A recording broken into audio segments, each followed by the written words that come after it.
lot of times when we have a specific piece of communication that we need to do, we run over and we open up PowerPoint and we just start to think linearly. We are like, okay, slide one, slide this. I'm going to go grab 6 slides over here, 2 from this deck, 2, and we Frankenstein this thing together and we jump up and then we present. And we think that that's effective communication, and it's not. In reality, what you need to do is think about your audience, just obsess about the audience, and then think about stories and ways that you can make a heart-to-heart connection with them. Think through what the one big idea is you want to convey, and then you build all the content around that. The most important thing to remember when you're building out your slides is contrast. You need to prioritize for the audience the order in which they're to process your information. So you got to think about how their eye is going to flow across the information. What's the most dominant thing? So what's primary, what's secondary, what's tertiary information? You can use colors to do that. You can use shapes to do that.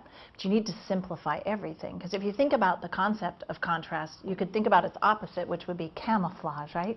Right now in slide decks, everything looks the same. There's not one dominant thing, and there's not everything else secondary to that. So if you think about camouflage and you look at every slide as if you're trying to minimize the amount of camouflage to your idea, you can actually find that one key thing that you're trying to do and just amplify that by using a big contrasting color or making a really minimal color palette and making that one thing pop out. It's really important that it pop, the one idea. So every slide should have one big idea, and you need to make sure visually that that one big idea is amplified and not lost in the mire of your speaker notes. One of the things that's happened is we use PowerPoint 2 ways.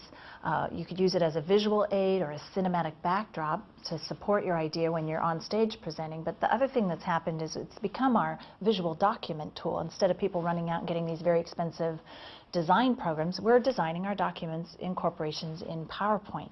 But and that's great. You could use it for your cinematic, you could use it for your documents, but the problem is we're in this weird blurry in-between thing where it's kind of this mix between a document, a teleprompter thing, and it's got tons of text.